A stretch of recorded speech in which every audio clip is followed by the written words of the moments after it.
easy, right? The cylinder is a circle, a surface of a circle, and the height.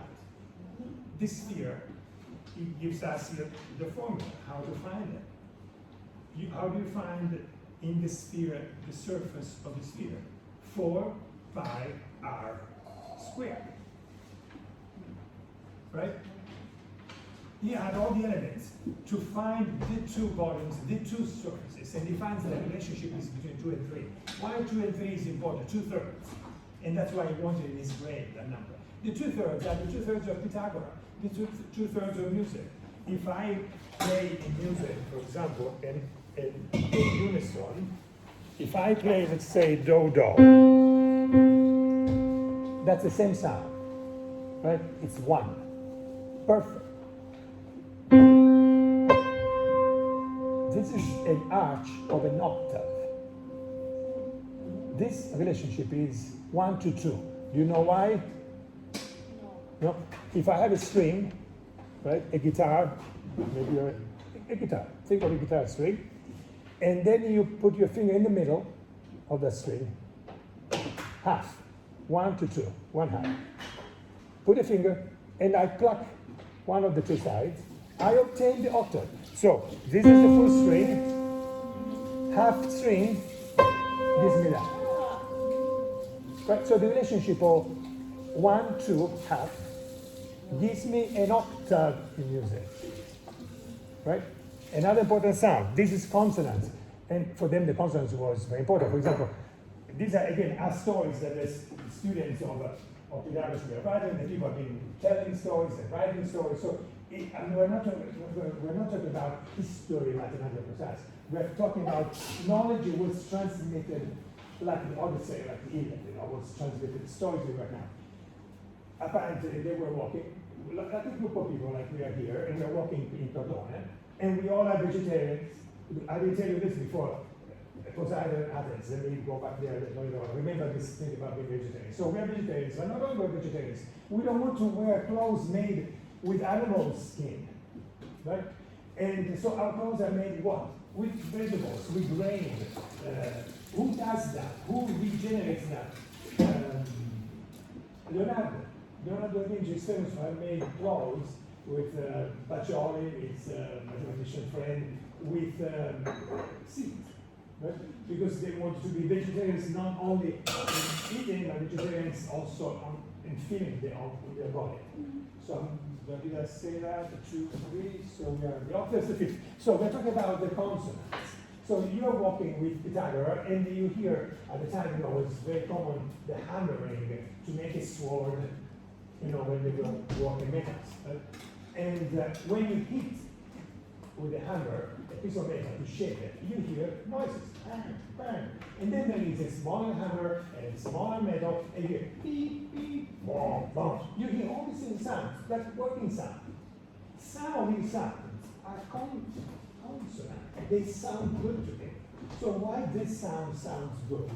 So you start exploring, and you have the same piece of wood, and then you have a hammer, that the proportion of the hammer is half of the other hammer, or 2/3 of the other hammer, and you find out this sound. So you go to the string, and you check the string. So if the string before cut in half gave me a string cut in the 2/3 now, gives me the 5th. The next perfect sound after the octave. What is the relationship with the string? 2 to 3.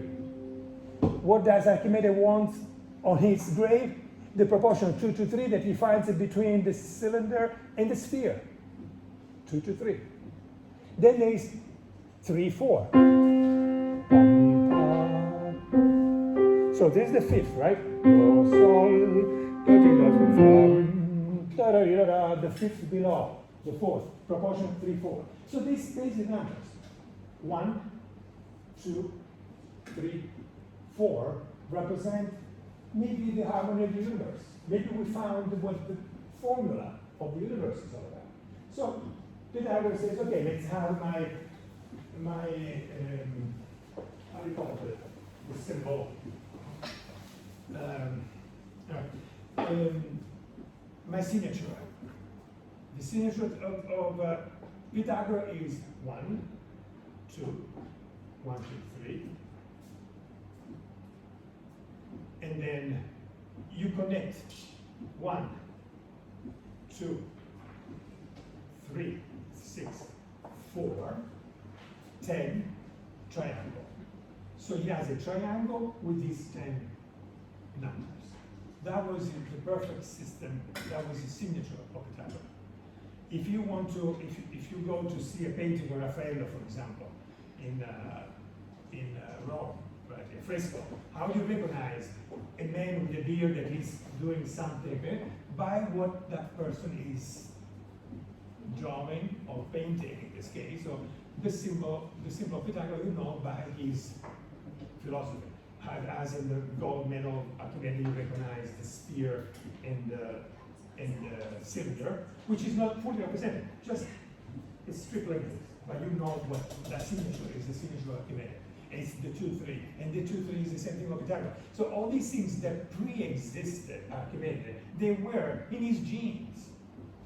Then Eratosthenes, again, letters of Archimedes, they are over there trying to measure Earth, because Archimedes, I write into the journal and say, you know, how many pieces of sand, grains of sand, do you think could be inside the Earth to make Earth? How many grains of sand? How do we find that out? You know, there could be, there's no big enough number. And then he said, but there's another interesting question. In the universe, how many grains of sand could give us the size of the universe, could fit in the universe? And then you start thinking, these people were like, you know, and John was like, I don't know what to say. Then you would write to Eratosthenes, let's come up with these numbers. And they didn't have numbers, because the letters at the time was the Greek alphabet, there were 24 letters. The Phoenicians had 22, and they added 2 to the system. The Greeks had 24. 24 is important, why? Because 24 are the poems also of the Iliad, the Odyssey. 24 are the Prelude of Chopin. This 24, the Well-Tempered Clavier of Bach, 2 books, 24, 12 plus 12, 24 plus 24. They already had a system, calendar system based on 12 weeks on the cycle of the seasons. So the 24 is not accidental. It's half of the cycle of the sun in the course of the year. So there is knowledge that is there that they did not need to explain to each other. They already knew what that meant. So come up with a number that is a 10, 4, like 10,000, right? 1 with 4 0. 10, not cubic, but 4, as we said. 10 to 4. 10,000, myriad. So you could just say, with the word myriad, we have a 10,000. The myriad square, myriad cubic, means what? 4 times 40,000. 16,000, it would go that way, 16, 32,000. They would come up with the words and the letters with numbers, because they did not write numbers. They didn't write the numbers. The numbers come eventually from India. India first, and the Arabs from the Indians bring to us. So we're talking about a world again with no numbers, letters, and geometry. Eratosthenes was measuring Aswan, Siena. Are you familiar with Aswan, Egypt, South Egypt, which is the High Egypt, where the Nile comes from? Aswan is where the equator is, and they knew, was common knowledge at the time, that in the wells, in Siena, which was the town, in the area of Aswan, at the equator, the sun would go straight down. The sun ray will make no shade, right? But you look there at the side of the house, you have shade. So they would say, okay, if I know that today in Aswan there is no shade, and here in Alexander, Egypt, I have this much shade, from here to here, this shade, because they think in geometrical shapes, and assuming you have to know this, that they knew the Earth was round. Archimedes, why Archimedes does Eureka is taking a bath, but he gets excited because he's saying water fills every empty spot. Because we know the Earth is round, right? Water fills every spot. So the mass of Earth is a mass of water, even the water is round. Why for them it was not shocking? Because when you see a ship coming, and these people lived on the ships all their life, you see before the tip of the ship, of the boat, and then you see the mast, and then you start seeing the people on the boat. They knew there was a constant current. If you walk the Nile from Alexandria, you go up to Aswan, you see that the constellations, if the Earth was flat, you will still see the constellation of Alexandria all the way down, far, but you will see it. They knew there was a sphere, because such a constellation would disappear, you wouldn't see them anymore. And there was a new set of constellations coming up. Also the constellations divided in 12. You know, the cycle of the seasons, the 12 weeks of the season, 4 times. So keep this in mind. They knew that Earth was round. So with this in mind, if you know that you have a sphere, and you know geometrically how, again, the first number of Archimedes, no? The first 2πr. Why the P? The P means that he was able to measure a circle by thinking in triangles. And very large number, almost an infinite number of triangles within a circle allow you to measure. It's the triangle, the solution to read this circle. So how do you read the universe? And they thought that the universe was a big sphere of stars and formed around the polar star. And then within that, you have the sun, and Aristotle says that even Newton mentions Aristotle, Archimedes mentions Aristotle, Galileo mentions Aristotle, and Copernicus mentions Aristotle, because they read about Aristotle in a letter from Archimedes to Jerome. Aristotle, centuries before Archimedes, was saying that the sun was the center. The sun is the center. So they're like, okay, Earth is rotating around the sun, and then there is the universe of the stars with another sphere. So Archimedes is like, okay, they came up with a proportion. There was the proportion of the star, or the sphere, is to the proportion of the sphere, the sun, to the orbit of the Earth and the size of Earth. They would do equations to put these things in relation. Going back to our swan shape, with the shape what we find out? If I have this much shape, which let's say you can measure this with a triangle, you can measure the degree. And you say that this is 30 degrees. Okay? If you know the distance, again, sphere, put a triangle inside the Earth, and you know the distance that is between Aswan and Alexandria, you measure the distance. How do you measure the distance? How much time a camel takes in a regular step to go from Aswan to Alexandria? 50 days. Okay? So we know how many miles of the time a camel can do every day. So 50 days of that distance. Multiplied, once you know that distance, then you know that the circle, the sphere, is 360 degrees.